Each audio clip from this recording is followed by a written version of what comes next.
What is the syllabus of CAT DILR section? We are going to answer this question in this video.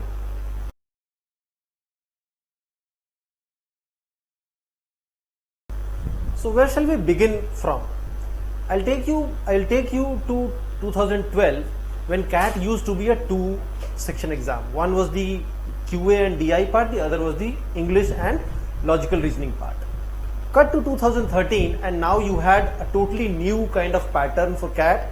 No, DI from QA part, QA section and LR from the verbal section were clubbed together and made a separate section. From 2013 you had three instead of two sections. One was the verbal ability and reading comprehension, second was DILR and third was quantitative ability.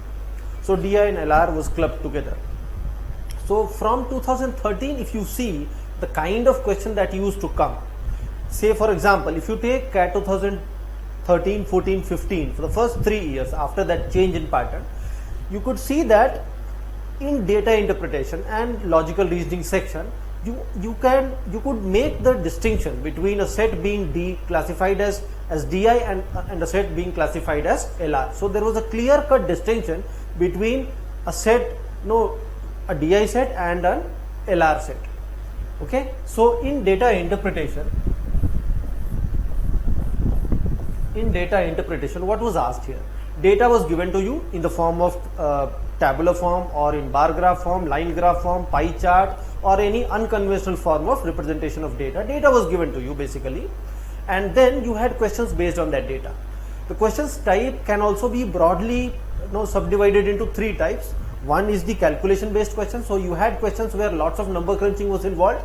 The question was pretty direct in nature, but it is just that you had to do more calculations there.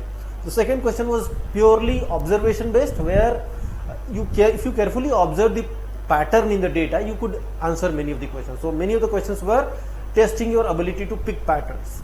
The third type of question was logical in nature, which were truly, in true sense, data interpretation, because the actual data interpretation happens in logic based questions.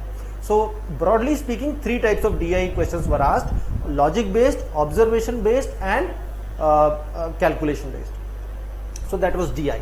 In the LR part,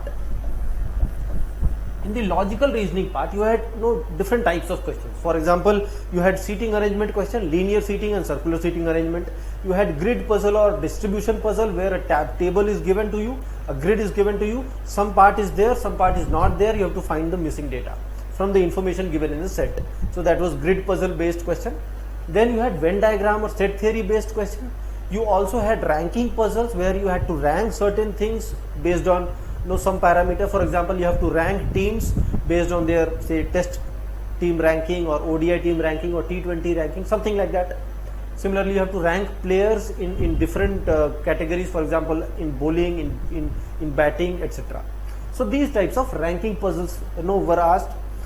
You had questions based on games and tournaments, etc. So different types of LR puzzles used to be there. But till 2015, to some extent in 2016 also, you could easily distinguish between an LR set and DI set. Then in 2017, CAT mutated itself. A new kind of DI LR set has come onto the stage, and that was where the line between DI and LR got blurred. Now it was difficult to say that this set for sure belongs to DI or LR.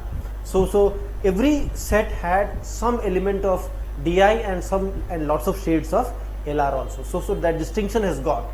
Another change which happened is that there is no fixed template. Most of the questions were novel in nature. There was a lot of novelty quotient attached there. So the number of virgin sets increased to a great extent. So for example, in CAT 2019, if you go through the paper, you will find that out of 8 sets, 5 to 6 were totally unseen. Similarly, in CAT 2020, 3 to 4 sets out of 5 sets were totally new in nature, completely new. So this is another change that has happened. So if we conclude, we can say that nowadays there is no fixed pattern. Okay, CAT is going to test you on certain parameters, broad parameters as far as DILR is concerned, and that is they will test you on connecting the dots. They will test you in your ability to dig deep into the data. They will test you to work with lot of constraints. Lot of things are missing. You have to find out, those missing links. CAT will test your ability to pick patterns in the data.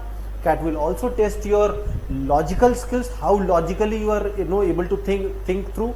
Similarly, CAT will test your ability to look into the details, because the devil lies in details, and it is correctly, very aptly, very much applicable for DILR set nowadays. You have to go for every detail which is there in the question.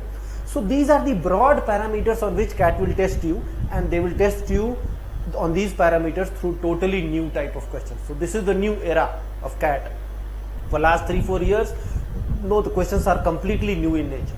If that be the case, then how shall we prepare? Because if I know that there is no fixed LR type question, there is no fixed DI type question, most of the questions will be new in nature, then how am I going to prepare? As a CAT aspirant, how should I go about preparing for this section? Because anything I practice, it appears to me as if it has no bearing on my eventual CAT performance, because in CAT something totally new will come up. So what should I do? Definitely that this question will come to your mind.